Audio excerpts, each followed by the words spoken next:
PM કિસાન official YouTube ચેનલની અંદર સૌ મિત્રોનું સ્વાગત છે।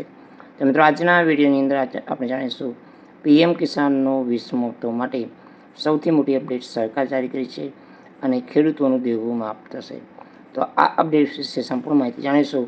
વિડીયો અંત સુધી જોતા રહેજો। જો તમે અમારી ચેનલ પર નવા છો તો ચેનલને સબસ્ક્રાઈબ જરૂર કરજો। તો ચાલો આજનો વિડીયો શરૂ કરીએ। તો મિત્રો વિડીયોની અંદર આપણે વાત કરીશું કિસાનનો 19મો હપ્તો ગત મહિનાની અંદર 24 તારીખે જારી કરવામાં આવ્યો હતો। હવે ખેડૂતોને 20મા હપ્તાની રાહ જોઈ રહ્યા છે। તો 20મા હપ્તા પહેલાં ખેડૂતોએ સૌથી મોટી અપડેટ અંતર્ગત તમારે અપડેટ કરવું પડશે।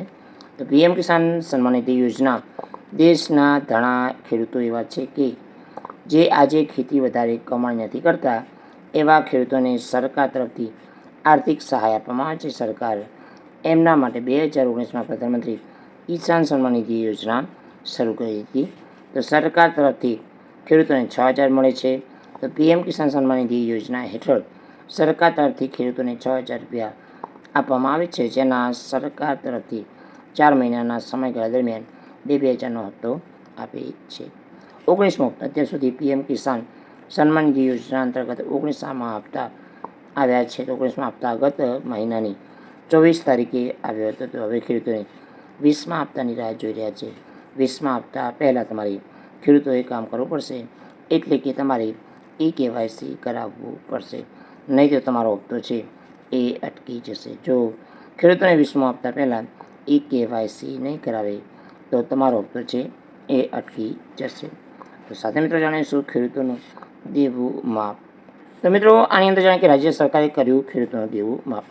તો તેલંગાણા મુખ્યમંત્રી રેવન્યુ અંતર્ગત જે રેવંત રેડ્ડીએ 1 લાખ રૂપિયા સુધી કૃષિ લોન માફ કરવાની જાહેરાત કરી છે। તો તેલંગાણા સીએમ દ્વારા કહેવામાં આવ્યું છે કે બેંકોને સૂચના પણ આપવામાં આવી છે તો ખેડૂતો દ્વારા લેવામાં આવેલી લોન તેમને જે 18 જુલાઈ 2024 સુધી ચૂકવવામાં આવે। સરકારે ભારપૂર્વક જણાવ્યું કે બેન્કરો લોન માફી માટે સરકાર દ્વારા જાહેર કરાયેલી રકમ અન્ય ખાતામાં જમા કરશે તો સામે કડક કાર્યવાહી કરશે। તો મિત્રો સરકાર દ્વારા જે જમા કરાયેલી રકમ જે 1 લાખ રૂપિયા સુધીની જેમની લોન છે એ સરકાર દ્વારા માફ કરવામાં આવી છે। તો મિત્રો એ જ રીતે આપણે વાત કરીએ કે તેલંગાણાની અંદર મુખ્યમંત્રી દ્વારા જે છે ખેડૂત લોન માફ કરવામાં આવી છે, દેવું માફ કરવામાં આવ્યું છે। તો મિત્રો ગુજરાતની અંદર કેમ નહીં? તો રાજ્ય સરકાર દ્વારા જારી કરાયેલી માર્ગદર્શિકા અનુસાર એવું કહેવામાં આવ્યું છે કે 12 ડિસેમ્બર 2018ના રોજ તે પછી આપવામાં આવેલી કૃષિ લોન માફ કરવાની જાહેરાત કરી દેવામાં આવી છે। તો મિત્રો તેલંગાણા સરકાર દ્વારા જારી કરેલી સૂચના મુજબ જે માર્ગદર્શિકા છે એ અંતર્ગત ખેડૂતોનું દેવું માફ કરવામાં આવ્યું છે।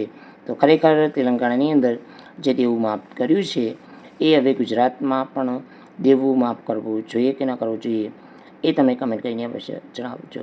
તો મિત્રો ગુજરાત સરકાર દ્વારા ભૂપેન્દ્ર પટેલ દ્વારા માર્ગદર્શિકા હેઠળ રાજ્યના નાગરિકોને સમયની માંગ અનુસાર કૌશલ્ય તાલીમ પ્રદાન થાય તે માટે યોજનાબદ્ધ કામગીરી થઈ રહી છે।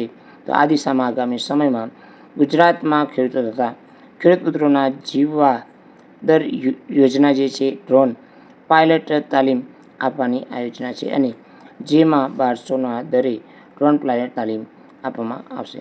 તો ગુજરાતમાં પણ આવી પ્રકારની યોજનાઓ ચાલુ છે। તો ખરેખર જે ભૂપેન્દ્ર પટેલ દ્વારા ખેડૂતોનું દેવું માફ થવું જોઈએ કે ન થવું જોઈએ કમેન્ટ કરીને અવશ્ય જણાવજો।